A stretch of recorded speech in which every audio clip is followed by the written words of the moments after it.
अधिकांश चीजों की तरह सांस लेना सरल के साथ साथ जटिल भी है। सतह पर ये काफी सीधा दिखता है ना? आपको ऐसा नहीं लगता कि आपको पता हो कि पर्दे के पीछे क्या चल रहा है? हमारा उद्देश्य सांस लेने की प्रक्रिया को समझना है। मनुष्य में श्वसन तंत्र के मुख्य अंग वक्ष गुहा में उपस्थित होते हैं। वक्ष क्षेत्र में पसली पिंजर और एक गुंबद आकृति की मांसपेशी जिसे डायाफ्राम के रूप में जाना जाता है।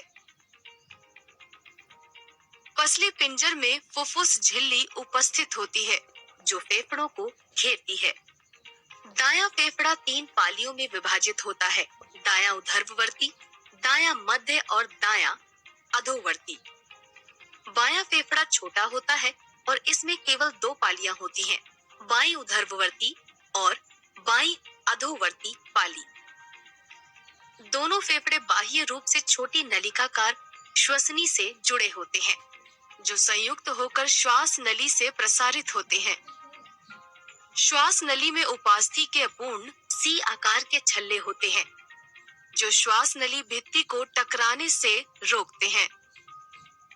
श्वास नली ग्रसनी में जाती है जो नास छिद्र से जुड़ी होती है। जैसे ही हम वायु में सांस लेते हैं, ऑक्सीजन अणु नासा छिद्रों में प्रवेश करते हैं और नीचे की ओर ग्रसनी और श्वास नली के माध्यम से अंत में श्वसनी तक पहुंचते हैं। प्रत्येक श्वसनी से ऑक्सीजन फेफड़ों में जाती है। फेफड़ों में श्वसनी श्वसनिकाएं बनाने के लिए बार बार विभाजित होती हैं। ऑक्सीजन इन श्वसनिकाओं के माध्यम से यात्रा करती है और कूपिकाओं तक पहुंचती है, जिनमें से प्रत्येक कोशिका एक जाल से घिरी हुई होती है। कूपिकीय कोश का एक दृश्य छिद्रों के साथ कई कूपिकीय कक्षों की उपस्थिति को दर्शाता है। लाल रक्त कोशिकाओं या आरबीसीज युक्त रक्त को कोशिकाओं से बहते हुए देखा जाता है। कूपिकाओं से ऑक्सीजन अणु कोशिका में विसरित होते हैं और फिर आरबीसीज द्वारा अवशोषित हो जाते हैं। यह आरबीसीज के ऑक्सीकरण का कारण बनता है और उनमें लाल रंग का संचरण देखा जाता है। कूपिकाओं में जाने वाले रक्त में आरबीसीज और कार्बन डाइऑक्साइड अणु होते हैं।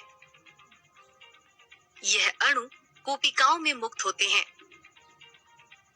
कार्बन डाइऑक्साइड कूपिकीय कक्ष में एकत्रित होती है। फिर कूपिकाओं से यह श्वसनिकाओं के माध्यम से श्वसनी में जाती है जो अंत में श्वासन नली तक पहुंचती है और नासा छिद्र से बाहर निकल जाती है। अतः ऑक्सीजन युक्त वायु में सांस लेने की प्रक्रिया को अंतः श्वसन कहा जाता है। पेशी डायाफ्राम के संकुचन के बाद फेफड़े प्रसारित होते हैं और वायु में तेजी आती है, जिसके परिणाम स्वरूप कोशिकाओं में सूजन आती है। उच्छ्वसन के दौरान डायाफ्राम ऊपर की ओर उठता है और फेफड़े सिकुड़ने लगते हैं। इस प्रकार कोशिकाएं पिचक जाती हैं, जिससे वायु बाहर निकल जाती है। उच्छ्वसित हवा कार्बन डाइऑक्साइड से भरपूर होती है। अंतः श्वसन और उच्छ्वसन की प्रक्रिया को श्वसन के रूप में जाना जाता है, जो प्रति मिनट लगभग 20 बार होता है। सारांश में वक्ष क्षेत्र में पसली पिंजर और डायफ्राम देखे जाते हैं और वे सांस लेने में महत्वपूर्ण भूमिका निभाते हैं। पसली पिंजर में फुफ्फुस झिल्ली उपस्थित होती है जो फेफड़ों को घेरती है। दाएं फेफड़े में 3 पालियां होती हैं, जबकि बाएं फेफड़े में केवल 2 पालियां होती हैं। दोनों फेफड़े बाह्य रूप से श्वसनी से जुड़े हुए होते हैं जो संयुक्त होकर श्वास नली में प्रसारित होते हैं। जैसे ही हम सांस लेते हैं, ऑक्सीजन अणु नासा छिद्रों में प्रवेश करते हैं और ग्रसनी और श्वास नली के माध्यम से नीचे की ओर जाते हुए अंत में श्वसनी तक पहुंचते हैं। प्रत्येक श्वसनी से ऑक्सीजन फेफड़ों में जाती है। फेफड़ों में श्वसनी श्वसनिकाएं बनाने के लिए बार बार विभाजित होती हैं। ऑक्सीजन इन श्वसनिकाओं के माध्यम से यात्रा करती है और कोशिकाओं तक पहुंचती हैं, जिनमें से प्रत्येक कोशिकाओं के एक जाल से घिरी हुई होती है। जैसे ही रक्त कोशिकाओं में प्रवाहित होता है, कोशिकाओं से ऑक्सीजन अणु कोशिका में विसरित होते हैं। यह आरबीसीज के ऑक्सीजनीकरण का कारण बनता है। कार्बन डाइऑक्साइड अणु कोशिकाओं में मुक्त होते हैं।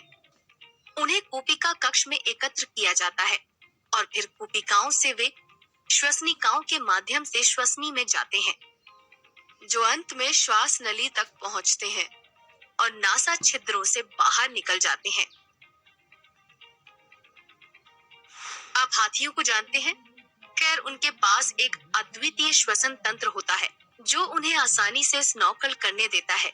उन्हें अजीब ऑक्सीजन मास्क पहनने की जरूरत भी नहीं है। हम हाथियों को जानते हैं, लेकिन मानव का श्वसन तंत्र भी प्रभावशाली होता है।